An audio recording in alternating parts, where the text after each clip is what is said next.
Hola amigos de Shanti, el Sendero del Alma, buenas tardes. Deseo que todos ustedes se encuentren muy bien en aquel espacio donde nos estén escuchando.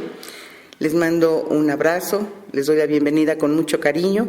Hoy vamos a tener un programa que les va a encantar. No hemos tocado ese tema, pero es un tema bastante interesante que es sobre chamanismo. Y para ello vamos a tener un invitado del cual les voy a hablar, les voy a dar unos antecedentes de nuestro querido invitado antes de decirles de quién se trata. Él recibió su llamado hacia el área del chamanismo siendo muy adolescente y a través de sueños, como sucede en muchos de esos casos, y de viajes extracorporales y de tener visiones e iniciaciones que lo fueron introduciendo a lo que es pues iba a ser su compromiso en esta vida relacionada con el chamanismo. En la búsqueda de la comprensión de dichos fenómenos, él empezó a tener más conocimiento sobre lo que eran los médiums, ¿sí? Los curanderos, chamanes, sanadores y canalizadores, que a través de los cuales inicia un aprendizaje e inicia su trayectoria. No solamente se ha dedicado a esta área en específico, él ha realizado estudios también sobre metafísica, estudios esotéricos, astrológicos, teosóficos, gnósticos, en diversas técnicas de meditación pasiva como es el Kundalini Yoga y activa como es Tai Chi, Qigong, Tensegridad y caminatas de poder, entre otros cursos también. Cursos de 9 niveles de la formación de tarot alquímico, cabalista, correspondiente a la orden BOTA, de origen Rosacruz, y durante años mantuvo una práctica cotidiana como tarotista y participando en eventos tales como Cumbre del Tajín, entre los más destacados. También se ha desempeñado como consultor de Feng Shui, disciplina que también en la que ha tenido estudios avanzados en esa área. Años más tarde también incursionó y finalizó su formación en tarot terapéutico en la Escuela Internacional de Tarot de Bet Pramad, creador de la técnica y autor de varios libros sobre ese tema. Recibió la Tara Verde de la Sanación de una delegación de monjes budistas procedente del Tíbet, de muchas tierras en los años más o menos 90. Más tarde también fue experimentando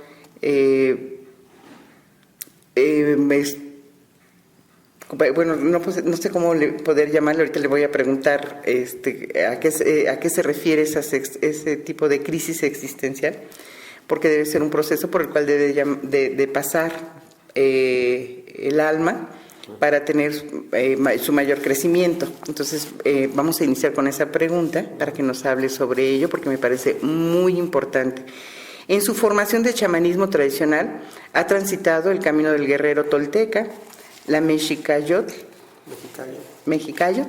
y participando en diversos círculos de sanación por la Madre Tierra. También como parte de su formación y autotransformación personal, transitó el camino de las plantas sagradas, participando en peregrinajes y ceremonias dirigidas por maracames, huicholes y chamanes tradicionales de México, Perú y Estados Unidos, en importantes centros ceremoniales y sitios de poder tales como el desierto de Wirikuta y San Luis Potosí, Huautla de Jiménez, Oaxaca, y la Huasteca en Monterrey, Nuevo León, Tepoztlán, la zona maya en Chiapas, por mencionar solamente algunos, porque ha tenido varias experiencias en este sentido. Y él también recibió la iniciación como temazcalero, chamanismo, nahualismo, tambor chamánico, curación chamánica, entre otros por parte de la abuela Lolita Vargas, de la tradición ponchera, danzante del sol en el Camino Rojo de Lakota, y participado también en círculos de canto de dichas danzas, buscador de visiones, por varias ocasiones también. Bueno, si yo continúo hablando de él, pues vamos a encontrar mucho más cosas importantes que él ha realizado. Por ejemplo, practicante de core chamanismo, que se formó en España y Argentina en los talleres de Fundación de Estudios Chamánicos, con sede en Estados Unidos, dirigido por el doctor Michael Harner. Talleres como La Senda del Chamán, Extracción Chamánica, Trabajo Chamánico con Sueños, La Muerte y el Más Allá, Recuperación del Alma básico y avanzado, también de Consultoría Chamánica, entre otros. Bueno, también sé que has incursionado en técnicas holísticas de sanación pránica, psíquica y espiritual, como sanación con cuarzos, con obsidiana, masaje integral, aromaterapia, técnicas orientales y occidentales como acupuntura, digitopresión, reflexología, Jinsi, Reiki, energía universal, imposición de manos, terapia de polaridad, vidas pasadas, comunicación intuitiva con animales, Theta Healing, registros akáshicos. Y bueno, como ustedes podrán ver, no solamente ha estado en el área de chamanismo, sino también en el manejo de otro tipo de energías, como la radioestesia, radiónica, sistemas florales y de plantas, como las de Bach, elixires aztecas, esencias chamánicas de México, esencias chamánicas de animales salvajes. Y bueno, yo podría seguirles hablando de más actividades, pero preferimos iniciar de una vez con nuestra entrevista con nuestro invitado. Él se llama Eduardo Illescas Bretón, de Sanación Chamánica, y te doy la bienvenida. Te agradezco mucho que vengas personalmente, porque generalmente lo hacemos a distancia, y él tuvo el deseo de venir a grabar aquí a Cholula el programa para ustedes sobre chamanismo. Bienvenido, Eduardo. Buenos días, Alma. Encantado de estar aquí en tu programa, en esta bella Cholula.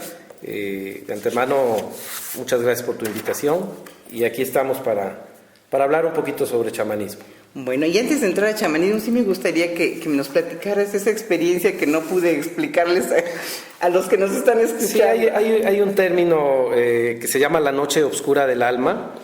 Se dice que es un periodo en que a veces el alma vive, pasa, ¿sí? Esto procede por ahí parece que es Santa Teresa de Ávila o de Jesús, no estoy muy seguro, acuñó, por así decirlo, este término, y se refiere a un estado del alma que podríamos decir de una total desolación. Alguna experiencia en tu vida, puede ser una pérdida, una muerte, una depresión, algo muy profundo que te lleva, pues como decimos cotidianamente, a tocar fondo, ¿sí? Que te lleva a sentir que, pues si es que había o hay por ahí algún creador, un Dios o algo, pues que prácticamente se ha olvidado de ti.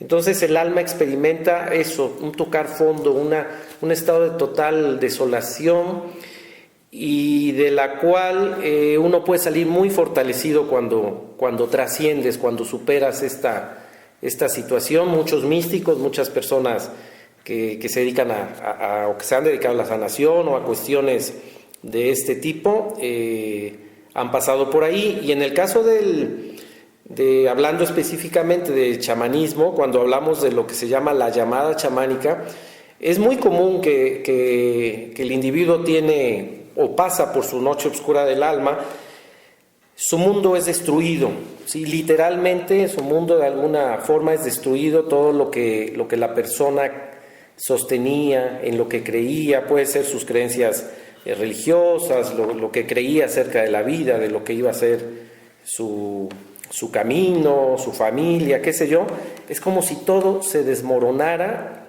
y entonces pues es como una especie de muerte, ¿sí? Como una muerte, de alguna manera, hablando metafóricamente, de la cual, repito, si uno logra sobreponerse a todas estas experiencias, uno renace, es como un segundo nacimiento que uno tiene, del cual la antigua persona pues quedan como cenizas, ¿no? Como la parábola del ave fénix, y a eso se refiere la noche oscura del alma.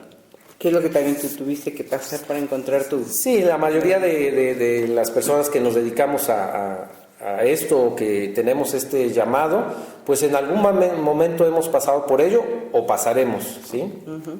Sí, yo tuve la oportunidad de escuchar a un maestro que nos decía el camino del llamado a lo espiritual, a lo esencial. Sí. Dice, te llega siempre por la búsqueda o por el camino más difícil, que debe ser, pues, la noche oscura del alma, ¿verdad? Sí, sí, sí. Pues bueno, vamos a entrar ahora sí con el tema que todos van a disfrutar esta tarde. Y pues nos gustaría, Eduardo, que nos platicaras qué es el chamanismo y cuáles son sus orígenes. Ok, bueno, si tuviéramos que conceptualizar algo que es muy difícil conceptualizar, podríamos decir que el chamanismo es un conjunto de prácticas muy ancestrales, tal vez las más ancestrales de que se pueda tener dato. Cuando hablamos de chamanismo, estamos remontándonos al periodo paleolítico, ¿sí? Estamos hablando de que se han encontrado, y que está científicamente comprobado por la antropología contemporánea, se han encontrado vestigios que datan de 30 a 40 mil años, ¿sí? Hay diversas cifras, pero se habla hasta de 40 a 45 mil años los vestigios que se han encontrado, sobre todo cuando nos referimos a las pinturas rupestres, ¿sí? En las diversas cuevas, de las más famosas, la de Altamira, donde se han encontrado muchas vestigios, imágenes que datan de mucho tiempo atrás y que nos dicen de la antigüedad del chamanismo, ¿sí?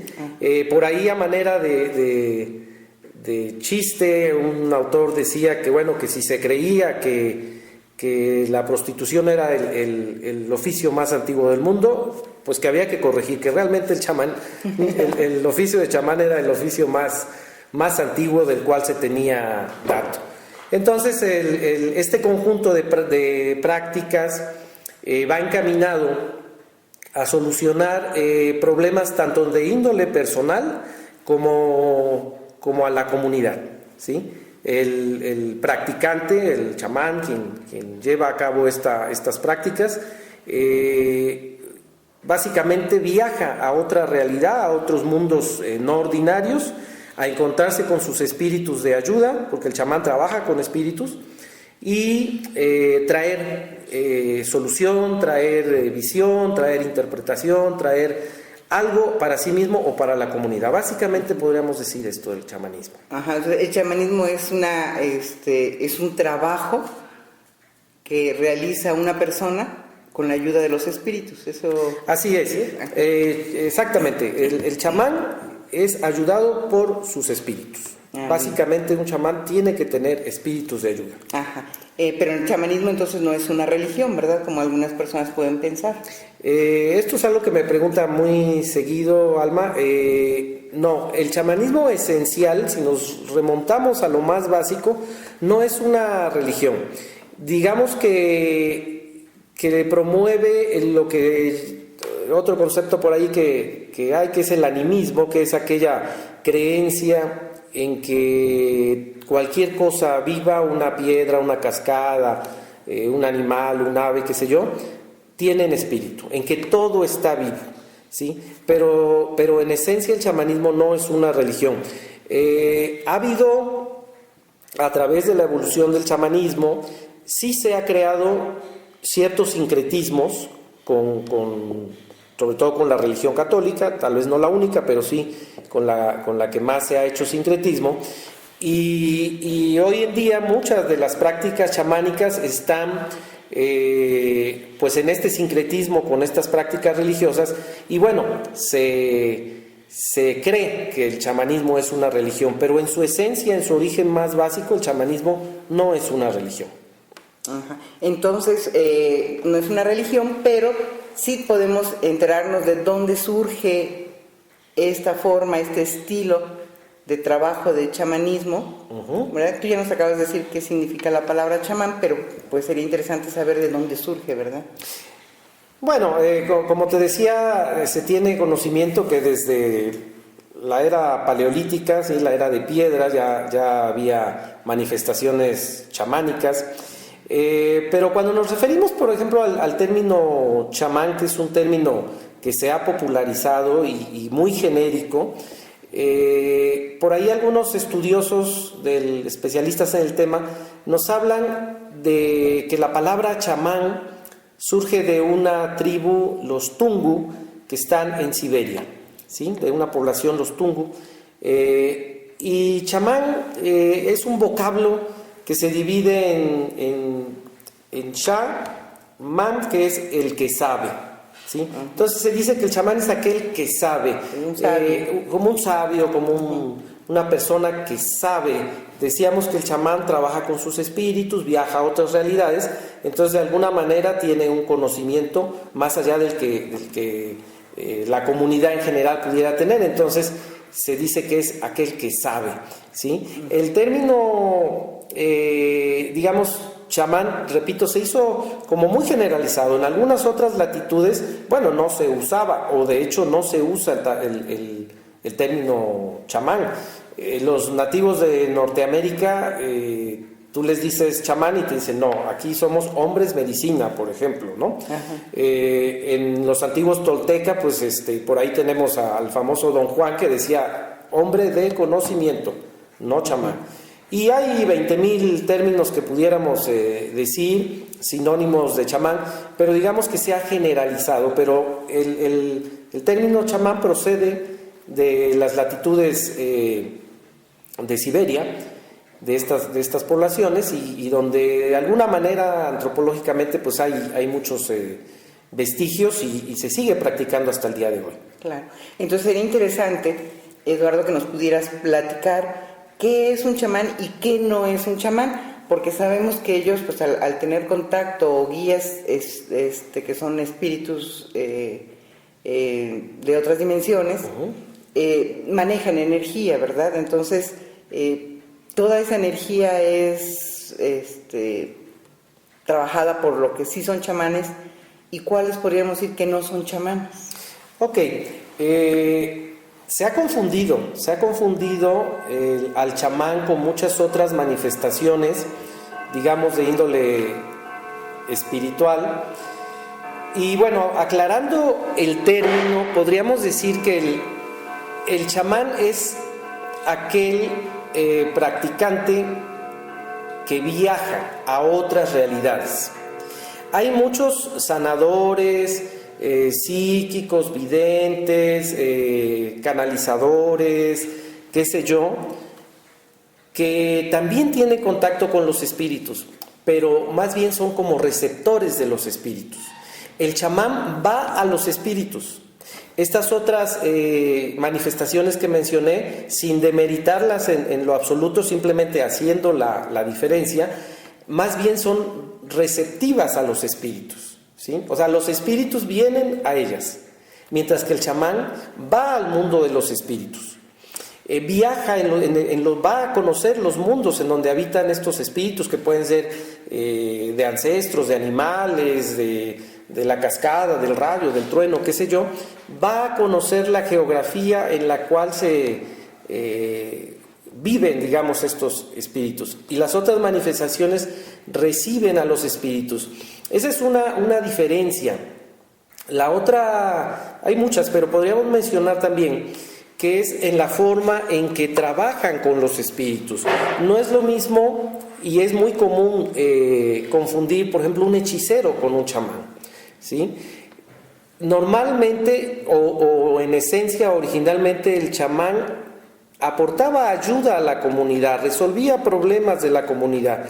El chamán fue el primer psicólogo, fue el primer sacerdote, ¿sí? Fue el primer médico, fue el primer consejero y hasta el primer juez, tal vez, ¿sí? Porque se acudía al chamán para hablar de ciertos aspectos de la comunidad.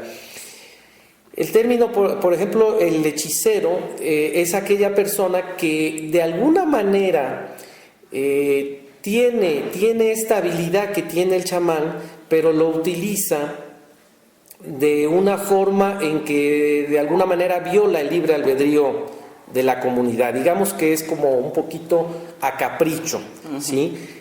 Mover por ahí o aprovechar esta ayuda que tiene de los espíritus, de las energías del universo, como para obtener una ayuda personal. Cuando hablamos, por ejemplo, de servicio a sí mismo o de servicio a otros, pues la hechicería, de alguna manera, que se ha confundido mucho con el chamanismo, es más hacia el servicio de uno mismo o de quien viene a solicitar algo que a lo mejor está violando el libre albedrío de alguien más, ¿verdad? Claro.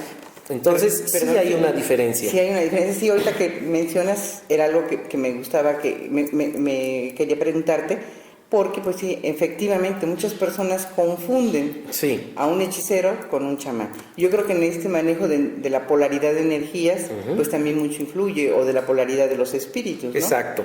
También es muy común, hay muchas personas que se dedican a la sanación, a la curación, y son excelentes, las cuales yo les tengo mucho respeto, y de hecho he aprendido de muchos de ellos algunas cosas, que pueden ser curanderos, yerberos, hay muchos términos, ¿verdad?, para mencionar a estas personas, pero no viajan, ¿sí? El chamán tiene la habilidad de expandir su estado de conciencia para hacer lo que se llama el viaje chamánico e ir a consultar a los espíritus.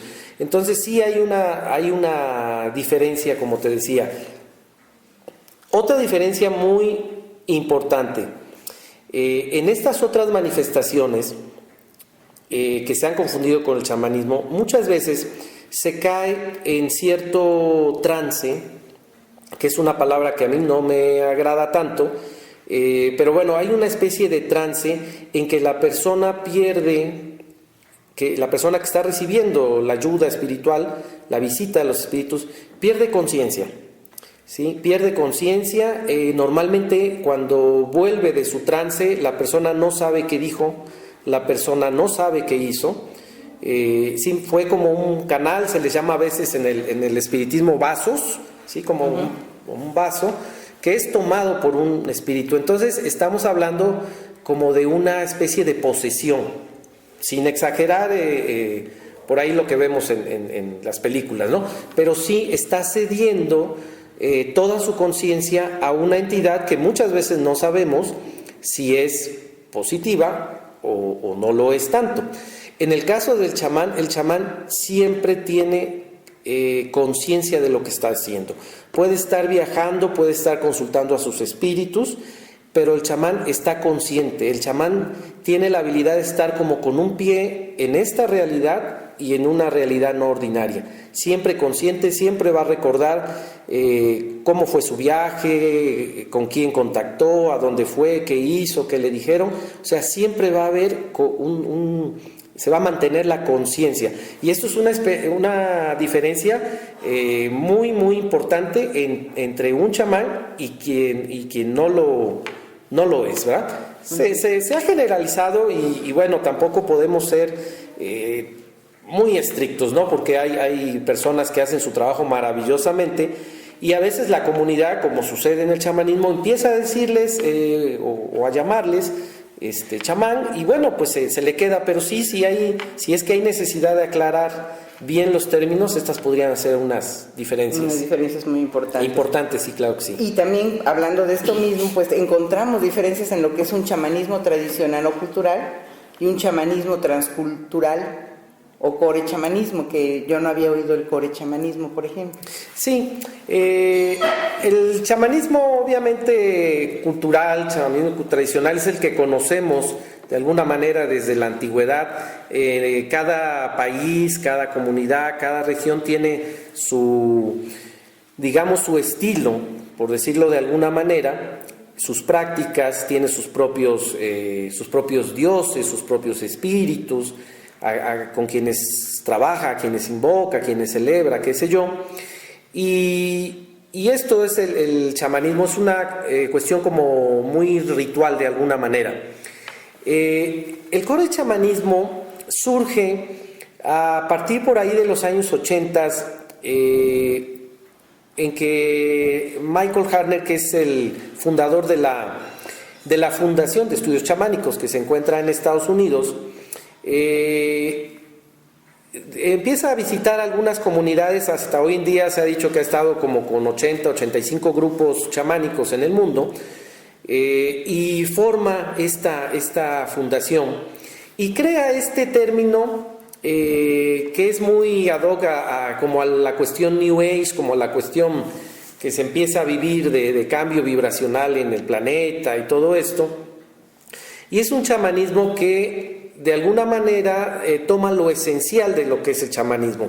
No está, digamos, como los demás, encaminado a ninguna, digamos, deidad o entidad o práctica en específico, sino que toma las bases de lo que es el chamanismo en cualquier latitud.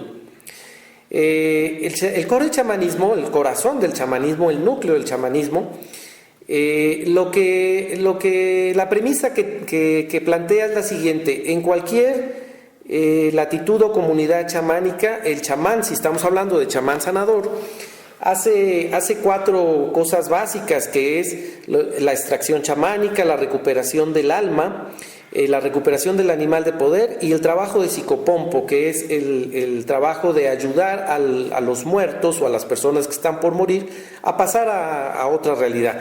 Esos son los 4 pilares del chamanismo. El chamanismo tiene algunas otras actividades. El chamán puede ser adivinador, puede ser profeta, puede celebrar los ritos y hacerla, en este caso como un sacerdote, ¿sí? Pero dentro de lo que es el chamán sanador, estas son los 4 pilares. Entonces, Michael Harner toma la esencia del chamanismo y crea un sistema que ya tiene muchos años funcionando, que ha sido bastante aceptado, también bastante criticado, hay que decirlo, ¿por qué no?, que nos permite llevar sin tener que ir a una comunidad, sin tener que dejar nuestro trabajo, nuestra familia, irnos al Amazonas o al desierto, a donde uno quisiera ir a aprender algo de chamanismo.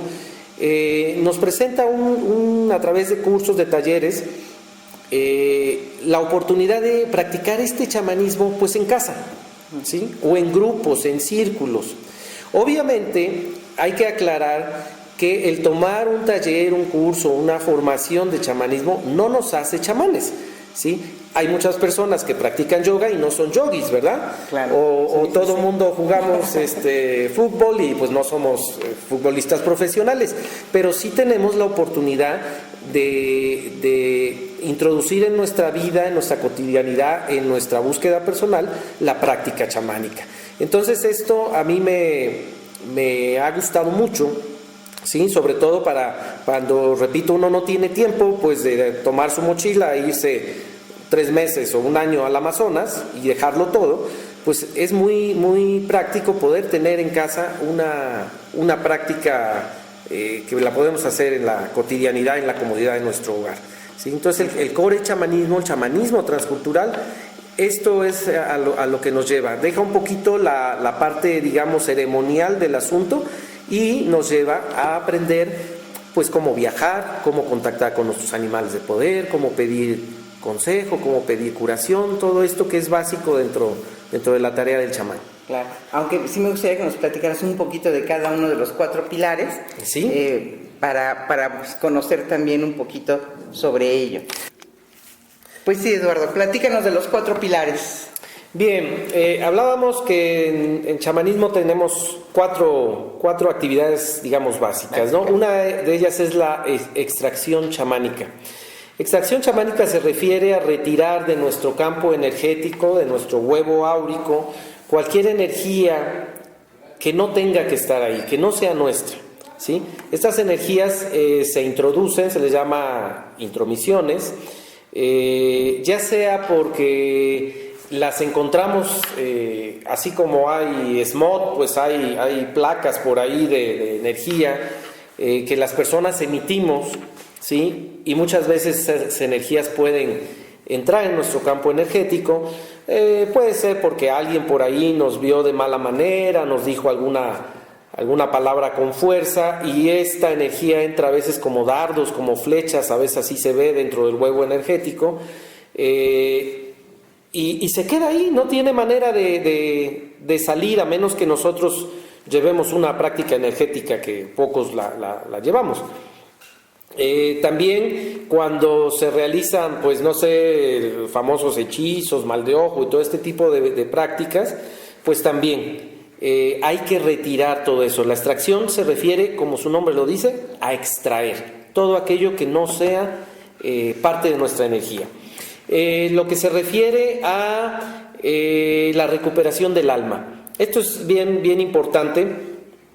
Cuando nosotros tenemos un trauma, un susto, algo fuerte que hemos vivido en nuestra vida, hay una parte de nuestra energía que se sale, ¿sí? Es como un mecanismo de defensa o de preservación que el alma tiene. Por ejemplo, cuando nos desmayamos es por alguna impresión, por algún susto, el alma dice, caray, esto está muy fuerte, yo me salgo. Y muchas veces, aunque la persona recobra la conciencia, esa parte de su energía no regresó. Si la persona tuvo un accidente, un abuso, un susto, puede ser hasta un coraje muy fuerte, perdió alma también.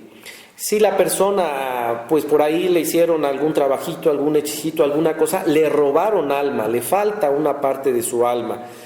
Entonces la tarea chamánica es recuperar esos fragmentos del alma de la persona y reintegrarlos para que pues esté completa con su energía, ¿sí? Hay muchas enfermedades o muchos padecimientos, muchas cosas que a veces experimentamos y que tienen su raíz en la pérdida de alma. Además, esto se va como concatenando, porque al haber una parte de nuestra energía que se retira, queda como un hueco energético en nuestra aura, en nuestro huevo energético, y al haber un hueco, viene una energía externa normalmente a rellenarlo. Entonces ahí tenemos extracción, pérdida de alma y intromisión. Entonces, que puede ser negativa. Que normalmente lo es. Sí, no necesita ser una energía enviada, digamos, con mala intención, pero si por ahí anda rondando alguna persona que no ha completado su proceso de desencarnado, pues igual y se siente cómodo. Es como ver andar por el bosque y ver una choza por ahí con la puerta abierta y pues aquí está calientito, ¿verdad? Entonces esta energía se introduce y se puede quedar ahí causando perturbaciones tanto físicas como emocionales, mentales en la persona. Entonces hay que recuperar fragmentos de alma. Es un poquito como lo que aquí en México pues se ha practicado siempre, se sigue practicando, que hay que llevar al niño a curar del susto, ¿sí? Porque se cayó, porque el perro le ladró, una cosita así. Es muy similar, sin embargo, es diferente la cantidad de alma que un individuo puede perder porque se cayó de un escalón a la que perdió si alguien abusó, por ejemplo, de él. Es diferente, ¿no? Es mucho más la cantidad de alma y, bueno, pues es otra de las tareas pilares dentro del chamán sanador. La otra es la recuperación de animal de poder. Repito, todo esto está concatenado. Una persona que no tiene su animal de poder es una persona que fácilmente tiene intromisiones en su aura, ¿sí?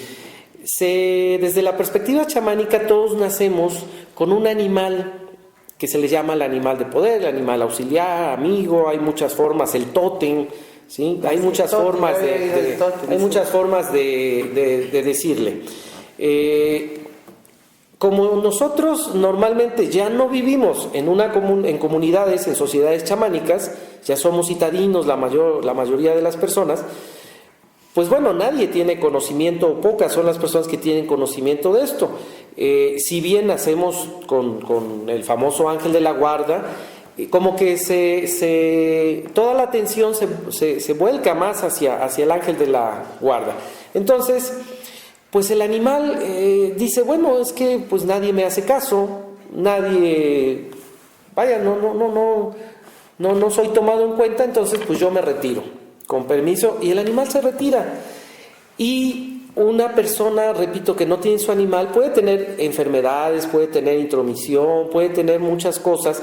Puede ser esas personas que decimos es que no tiene suerte, es que no, pues por más que busca, no encuentra trabajo, no encuentra novio, no encuentra novia, una serie de factores, porque la persona está a falta de poder, ¿sí? El animal, como el término dice, animal de poder, nos da poder. Hay que aclarar que cuando hablamos de poder en chamanismo no estamos hablando de un poder egoísta como en el que manipulador como el poder al que estamos acostumbrados escuchar o practicar. Cuando hablamos de poder estamos hablando de la sabiduría, de la medicina que el animal nos puede proporcionar, ¿sí? Cada animal tiene como una medicina especial, así se le llama medicina, ¿sí? O sea, una característica o algo que nos puede brindar, y en chamanismo se habla de medicina. Entonces cada animal nos puede proporcionar algo. Si nos proporciona esa sabiduría o esa sanación, pues estamos imbuidos de poder y somos menos susceptibles a intromisiones, a pérdidas de alma, tendremos una vida como más enraizada. Entonces son muchos los beneficios que tenemos al tener nuestro animal de poder con nosotros. Entonces la labor del chamán, cuando alguien solicita, hay varias formas de recuperar el animal de poder, si es que uno tiene la información, pero si no, bueno, lo más facilito es ir con el practicante chamánico y pedirle, oye, pues quiero recuperar mi animal de poder. Y entonces el chamán busca su animal de poder en la realidad no ordinaria y le trae su animal de poder. Sin embargo, hay que aclarar, uno le puede recuperar el animal de poder a la persona, ¿sí? Un servidor lo hace muy cotidianamente en su práctica en el consultorio. Sin embargo, las personas creemos que, bueno, pues ya me insuflaron mi animal, ya tengo mi animal y ya no tengo nada que hacer. Cuando el animal es recuperado, es como recuperar a un familiar, es como recuperar a un amigo, ¿sí? Es como hay que mantener una relación con ese familiar, con ese amigo. Hay que invitarle un café, hay que hablarle por teléfono, hay que felicitarlo en su cumpleaños. Hay que mantener una relación con el amigo. Lo mismo sucede con los animales. Porque de otra manera es como una cuestión egoísta de, bueno, como quiero conseguir trabajo, novia, novio, qué sé yo, que me suban de puesto, pues a ver, por favor, recupérame mi animal de poder y ya yo me olvido del asunto, ¿sí? No funciona así.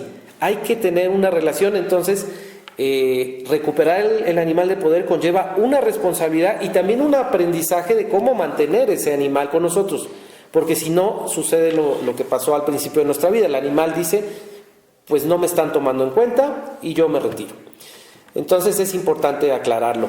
La otra actividad es el psicopompo, ¿sí? Es un término por ahí muy extraño, pero el psicopompo es aquel practicante chamánico que tiene la habilidad, la capacidad o el don, si se le puede decir también de alguna manera, de ser como un puente, de llevar a las almas desencarnadas o por desencarnar, digamos que llevarlas a la luz o al lugar que les corresponde.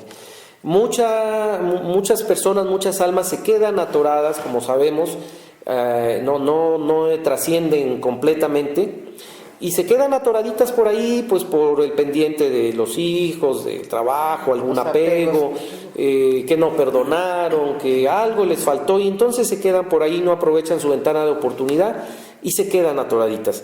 Entonces por ahí al rato las ven, las sienten, la sombra, el fantasmita y este tipo de cosas. Y la tarea del practicante chamánico es ayudar a esa alma a abrirle, por así decirlo, un portal, una ventana por la cual pueda pasar pues al nivel evolutivo que le corresponde, ¿sí? Claro. Lo mismo cuando hay alguna persona en coma, siempre y cuando, hay que aclararlo también, siempre y cuando la familia esté de acuerdo, bueno, el chamán puede consultar al alma, que se dice que cuando la persona está en coma, está como decidiendo si se va o se queda. Ajá. Entonces la tarea del chamán es ir y preguntarle qué quieres hacer. ¿Te quieres ir o te quieres quedar? ¿Sí? Y regresar con una respuesta. Entonces, bueno, hay una ayuda. El chamán no nada más cura a los vivos, también cura a los muertos, sana a los muertos. Y hay muchas almas que necesitan sanación en algún nivel de su evolución. Obviamente yo ya no una sanación física, pero sí de una sanación del alma. ¿Sí? Como se hace también en los registros akáshicos. Exacto, sí, en muchos otros caminos. Entonces, básicamente estos son las 4 actividades del chamán sanador. Hay muchas más otras, pero son como los pilares de lo que es la sanación chamánica. Sí. Yo te agradezco que nos hayas ampliado esos 4 pilares porque son fundamentales en el conocimiento del chamanismo. Con esto, perdón que te interrumpa, con esto te podrás dar cuenta que cuando hablamos de extracción, muchas de las personas que a veces llamamos chamanes y que decía yo pueden ser curanderos, pueden ser yerberos, pueden ser, no sé, hay muchos términos. Muchos básicamente se refieren a extraer nada más lo que hay en el campo energético, pero no van más allá en la práctica de recuperar los fragmentos del alma de la persona o recuperarle su animal de poder o tal vez incluso ayudar a las almas a trascender. Entonces, sí, en esto de aclarar los términos también es importante decir esto, sin menospreciar ninguna manifestación. Todas son, mientras traigan un beneficio son buenas, así ¿no? es. Porque sí, entonces ahí es donde entrarían las funciones específicas de un chamán, que hace también parte de la diferencia, sí. ¿no? A mí me es muy cotidiano que hay personas que llegan con un servidor y me dicen, es que fulanita que hace lo mismo que tú. Ah, sí, ¿qué hace? No, pues me pasa ahí un huevito, una hierbita. Ok, y les explico todo esto. Eso estuvo muy bien, ¿sí? Te limpió el aura, pero no te recuperaron alma, no te recuperaron animal de poder, no te cortaron ganchos psíquicos, otra serie de cosas que son parte de la práctica chamánica, ¿no? Entonces, nada más para aclararlo. Sí, claro, esas ya serían las funciones que específicamente hace el chamán. ¿Qué relación existe, Eduardo, entre porque hay mucho interés en saber esto sobre el peyote y otras plantas consideradas sagradas dentro de todo este proceso del chamanismo tradicional? Sí, mira, las plantas se les llama plantas de poder, plantas maestras. Muchas veces se les llama en la literatura drogas, lo cual también a mí no me agrada mucho, porque estas plantas realmente son sagradas. Decíamos que el chamanismo habla de que hay espíritu en cada cosa, en cada cosita que puso el creador aquí en este plano. Entonces estas son plantas que tienen una conciencia muy elevada y que nos pueden ayudar en acrecentar precisamente nuestra conciencia. El problema con las plantas sagradas o de poder es el uso indiscriminado, ¿sí? Cuando tú vas a una planta con respeto, purificado a través de ayuno, de abstinencia sexual, de tomar temazcal, de hacer toda una dieta, un trabajo previo, y lo haces con una persona que sabe del asunto, que te va a proteger, que va a crear un espacio protegido con sus espíritus, y bajo un ambiente ceremonial, la planta te ayuda. Si tú, como sucede con muchas personas, por ver qué se siente, porque está de moda, porque a ver qué onda dicen los chavos, van y toman una planta sin respeto, sin una preparación y sin un ambiente ceremonial, la planta puede pues hasta matar o enloquecer a una persona, ¿sí? Entonces, como todo en la vida, no hay nada ni bueno ni malo, depende del uso que tú le des. El papel de las plantas sagradas en el chamanismo ha sido muy importante, porque hablamos de que el chamán es aquella persona que expande sus estados de conciencia ¿sí? No los altera, también se usa mucho estados alterados de conciencia.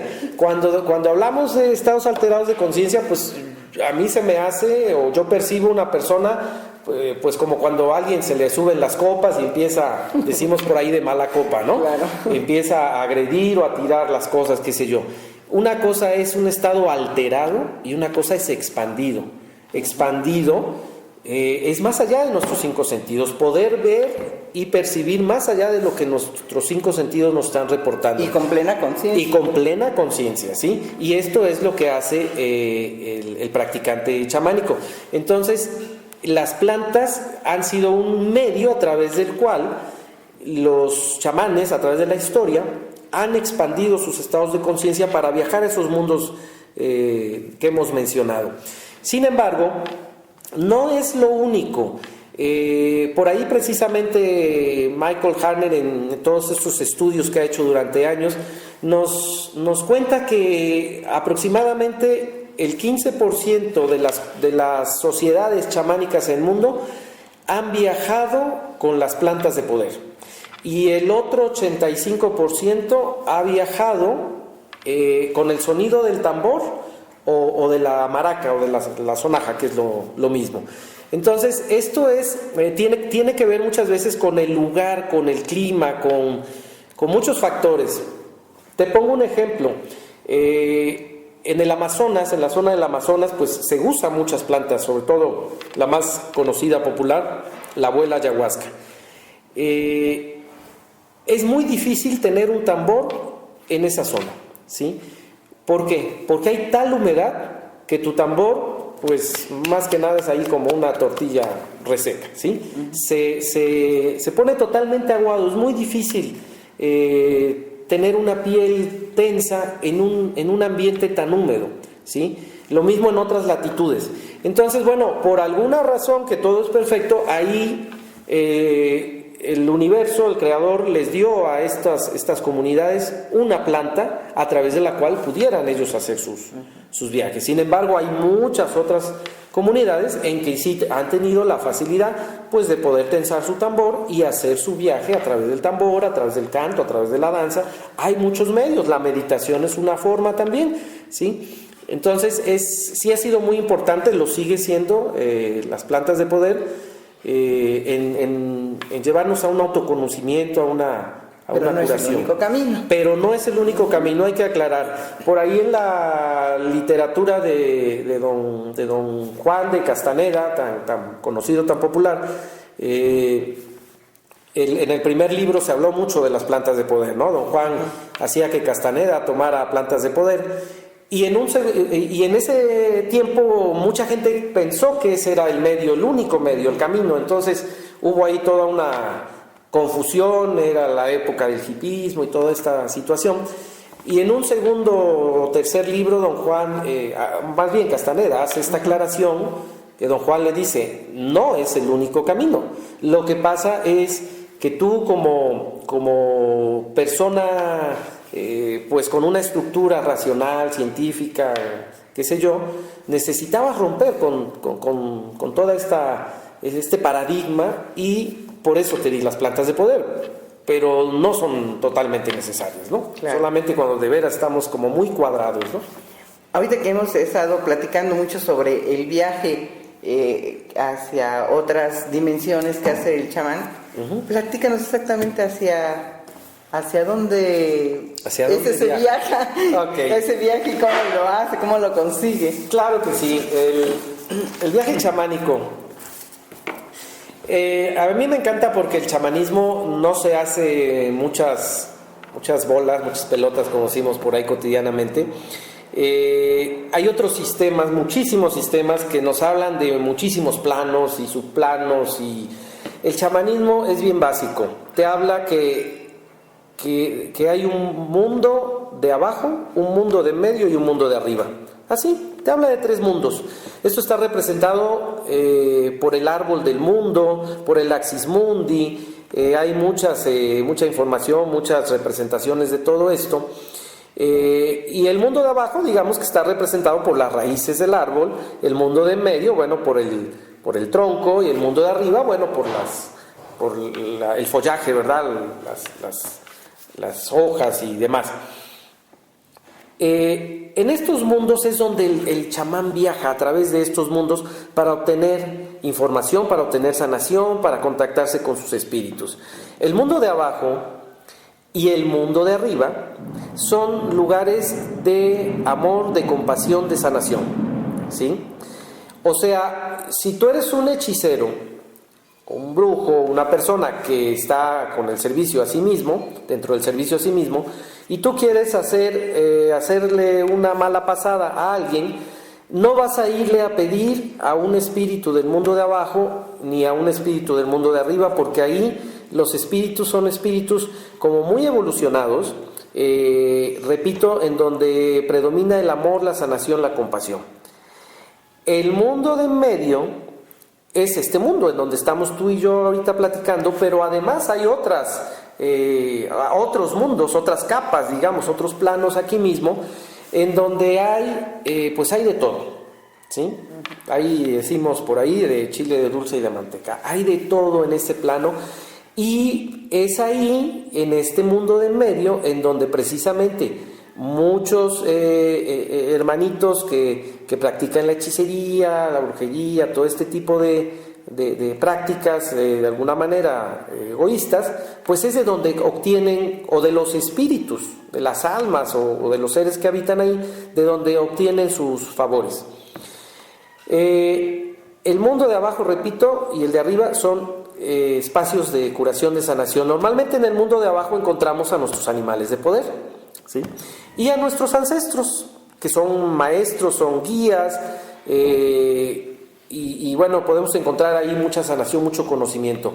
En el mundo de arriba encontramos pues a los maestros ascendidos, a los ángeles, a maestros en general. También encontramos animales, no es privativo del mundo de abajo. Incluso los animales del mundo de abajo de alguna manera son como una guía que nos llevan a buscar a nuestros maestros, a nuestros guías en el mundo de arriba.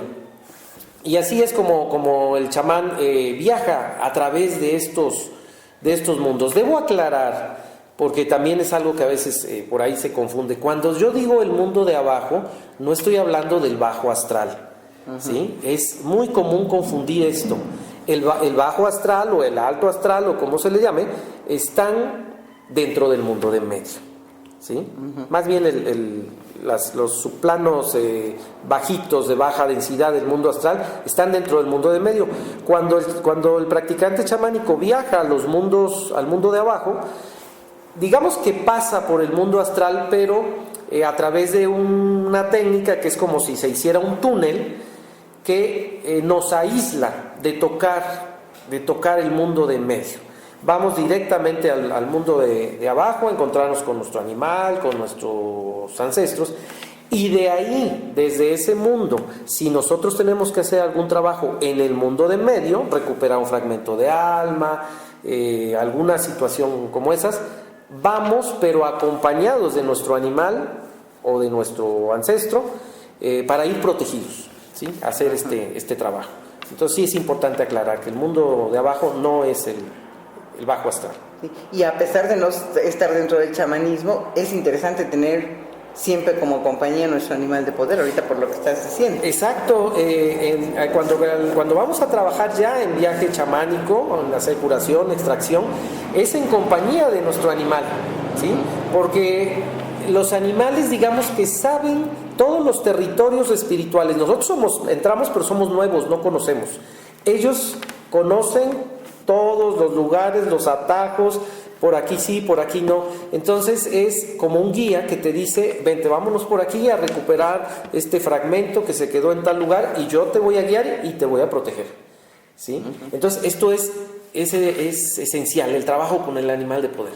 Sí, porque a mí me parece muy interesante que las personas pues sepan que podemos tener o recuperar nuestro animal de poder si es que lo hemos perdido. Claro. Y que tiene una función que sirve de apoyo. Así es. ¿Verdad? Y que podemos contactarlo. Claro, claro. ¿Verdad? Y profundizar en la relación con ellos. Sí, es algo muy bonito que tú lo puedes ir viviendo en tu cotidianidad, y siempre está ahí tu tu animal acompañándote, manifestándose a través de muchas cosas, y se siente que estás ahí protegido. O sea, en el momento que el alma encarna, le asignan un animal, como un ángel también. Así es. Y ese animal puede ser tigre, lobo, caballo, ave. Así es. Sí. Incluso encontramos también animales de poder que son como animales míticos, como dragones, unicornios, sí. pegasos, Ajá. ¿sí? O sea, no solamente los animales que conocemos aquí en esta tercera dimensión. Claro. Incluso los animales que conocemos aquí en esta tercera dimensión tienen habilidades extras, digamos. O sea, puede haber un delfín volador, Ajá. ¿sí? O puede haber un águila que bucea. ¿Sí? Claro. Y no nos debe extrañar en esos mundos. Sí, en esos mundos todo es Sí, posible, todo es ¿no? posible, sí. Y, por ejemplo, si alguien desea convertirse en chamán, necesita ser chamán y practicarlo, y practicar siempre el chamanismo, practicar chamanismo, o estudiar chamanismo sin practicarlo. ¿Cómo podría ser esa adquisición de convertirse en chamán? Bueno, la verdad es que, por ejemplo, en el chamanismo tradicional, casi nadie quiere convertirse en chamán. No, No. Eso es por Los que queremos convertirnos en chamán somos ya las personas, digamos, que estamos en las ciudades, que hemos entrado en estos temas, pero es curioso, en el chamanismo tradicional nadie quiere ser chamán. Porque la vida, las situaciones, hablamos de la noche oscura del alma, que pasa el chamán son a veces circunstancias difíciles, o no quieren simplemente dejar su vida cotidiana, ¿sí? El chamán, el ser chamán te cambia totalmente la vida, dejas de ser lo que eras y te cambia totalmente la vida. Y en las comunidades la gente no quiere. Yo conozco muchos pues abuelos, chamanes, curanderos, qué sé yo, que sus hijos, sus nietos, nadie quiere ser chamán.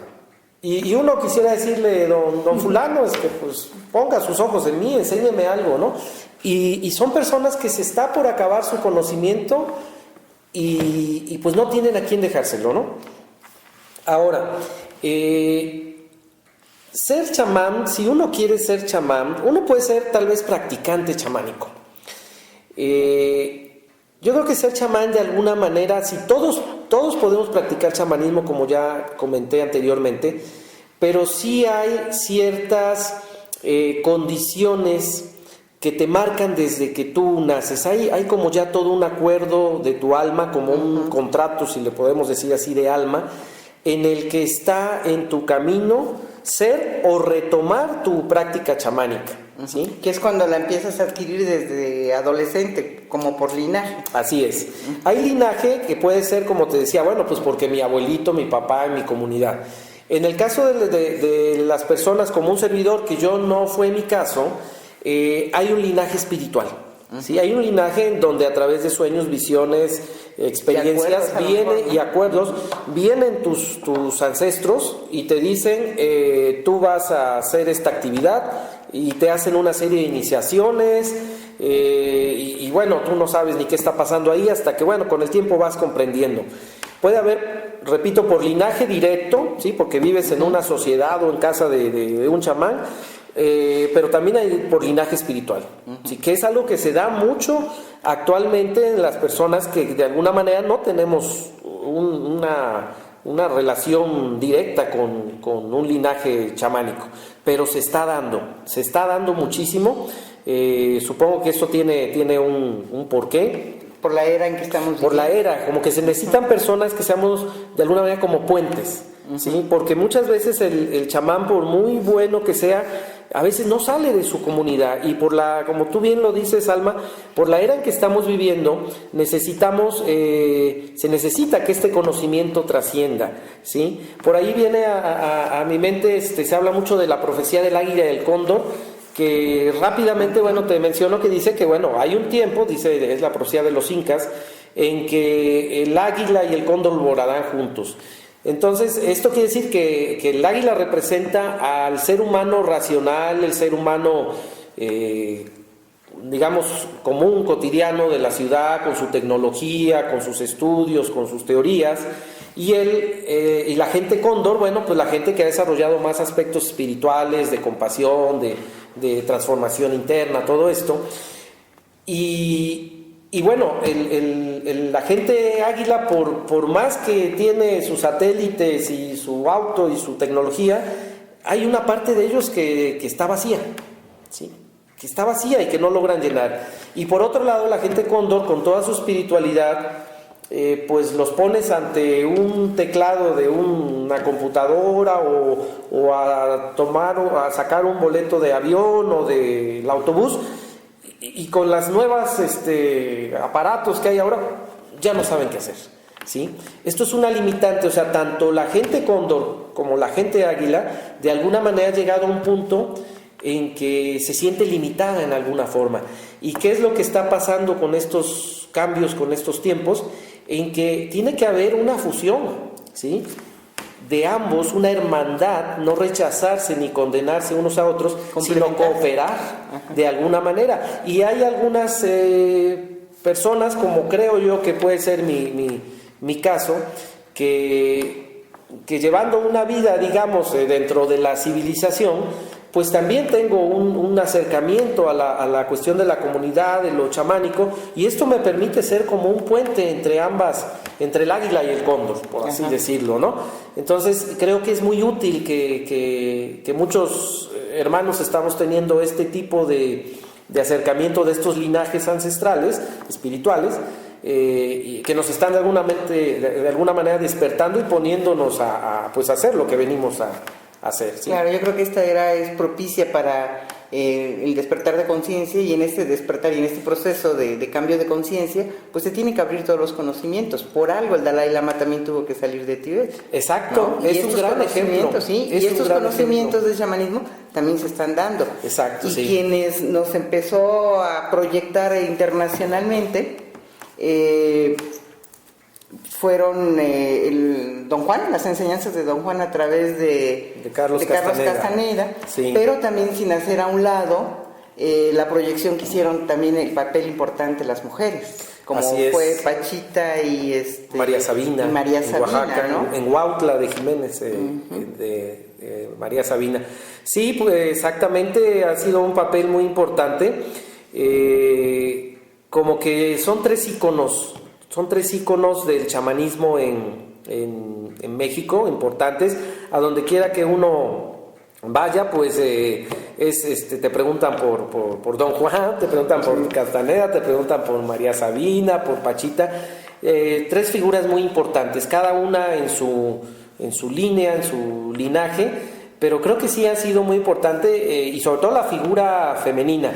Si estamos, como tú bien sabes, en un periodo, en una transición en donde va a predominar nuevamente o a establecerse lo femenino, en que lo femenino, independientemente de que seamos hombres o mujeres, no estoy hablando de esa manera, independientemente de nuestro sexo, pues es importante que la mujer esté pues proyectando, ¿verdad?, el chamanismo, y no solo el chamanismo, sino la espiritualidad. Yo veo que hay muchas más mujeres. Hace muchos años yo asistía pues a tomar mis cursos, a tomar mis formaciones, y muchas veces me tocó estar en grupos de 10, de 20 mujeres, y yo era el único hombre, ¿sí? Sí, y yo me preguntaba, ¿dónde están los hombres? ¿Sí? Y bueno, pues los hombres estaban jugando fútbol o estaban en el bar, ¿no? Afortunadamente, ya de unos años para acá, cada vez asisto a más grupos en donde somos más hombres. No más que las mujeres, sí, claro, no. Pero ya no somos 1 o 2, ya somos por ahí 5, ya somos 6 en un grupo de 20 personas, lo cual es muy halagador, porque ya los hombres nos estamos acercando a toda esta cuestión que es netamente femenina, ¿sí? Pero pues por los tabúes y más que vivimos en un país pues muy machista y demás, pues yo que voy a estar estudiando ahí metafísica o alguna cosa así, yo voy a estar en el bar viendo fútbol con mis amigos, ¿no? Entonces, yo siempre lo digo, lo seguiré diciendo, de quien más yo he aprendido ha sido de la mujer, ¿sí? Tanto en la vida como en estos aspectos, y pues yo me siento muy, muy agradecido, ¿no? Y sí, ciertamente Pachita, ciertamente María Sabina son ejemplos, ¿no? Tal vez ellas sin quererlo, ¿verdad? Sin proponérselo, ellas en lo suyo, y yo creo que ni se imaginaban qué alcances iba a tener su figura, ¿no? Sí, para el chamanismo pues mexicano. ¿sí? Porque Carlos Castaneda no son más de 7 libros, creo, ¿no? Yo me perdí, sí, no sé si ya son 9, diferentes 10, y ya también sus discípulos han hecho varios libros, pero ha sido un papel muy importante, sí. También Carlos Castaneda pues tiene sus admiradores y tiene también por ahí sus críticos, ¿verdad? Es muy polémico el tema, pero no podemos desconocer su valor, su gran aportación que ha hecho pues a la humanidad, al chamanismo. Don Juan es conocido en todas partes. Así es. En todas partes, admirado, conocido, y vaya, mucha gente ha venido a buscar o anda buscando un Don Juan por ahí. Y bueno, pues qué bueno, ¿no? Qué bueno que se dio esta apertura a través de la aportación de Castaneda. Ay, Eduardo, pues a mí me gustaría seguir platicando contigo sobre estos temas tan interesantes y hablar un poco más también pues a mí uno de los libros que me ha gustado de Carlos Castaneda son Pases Mágicos. Muy bonito. Muy bonito libro. Una práctica muy poderosa. Y bueno, todos, ¿no? Y hay otros, no solamente de Carlos, actualmente ya encontramos más información al respecto. Y pienso que ha sido un tema que a todos quienes nos están escuchando en el programa, les va a gustar. Esperemos que sí. Esta experiencia que nos has compartido. Y me gustaría que nos dieras tus datos de contacto, aunque van a aparecer en el video, para que quien esté interesado en ponerse en contacto contigo, claro, pues sí, lo hagan, y nosotros lo dejaremos también indicado en el video, ¿no? Sí, te agradezco. Me pueden escribir para cualquier situación a illescasbreton@hotmail, o me pueden buscar como Eduardo Illescas en Facebook, también por ahí estamos, y pues les estaremos proporcionando información en donde nos vamos a estar presentando. Yo tengo mi consultorio en la ciudad de Jalapa, Veracruz. Cuando lleven gusto, pues me escriben y les doy todos los datos. Periódicamente estoy viniendo a la Ciudad de México desde hace unos 5 años, una ciudad que me ha recibido muy bien, a la cual quiero mucho, mucha gente linda, que me ha abierto las puertas, y periódicamente, una vez al mes, 2 veces incluso, estamos viajando a la Ciudad de México a dar consultas, a dar sanaciones. También por ahí estamos participando en algunas charlas. En fin, pueden escribirme. Claro, y a todo quien le interese recuperar su animal de poder. Claro que sí. Yo me anoto. Claro que sí. Bueno, pues yo te agradezco mucho que tuviste la iniciativa de venir a Cholula a hacer un gusto. Hacía años que no estaba por acá y bueno, me sirve de paseo. Pues yo te agradezco, de veras que estés presente y en vivo en Shanti, el Sendero del Alma. Al contrario, un placer. Muchas gracias, estar con Eduardo. Felicidades por tu programa y gracias. Encantado cuando gustes. Pues amigos de Shanti, el Sendero del Alma, agradezco mucho el favor de su compañía. Les mando muchas bendiciones donde quiera que se encuentren y abrazos para que sean felices. Recuerden que cada segundo hay que disfrutar de la vida, hay que sentirse plenos, llenos de amor, llenos de felicidad. La vida hay que vivirla segundo a segundo. Hasta otro encuentro en Shanti, el Sendero del Alma. Gracias, Eduardo. Hasta pronto, Gracias, amigos. Alma. Hasta pronto, amigos. Hasta pronto.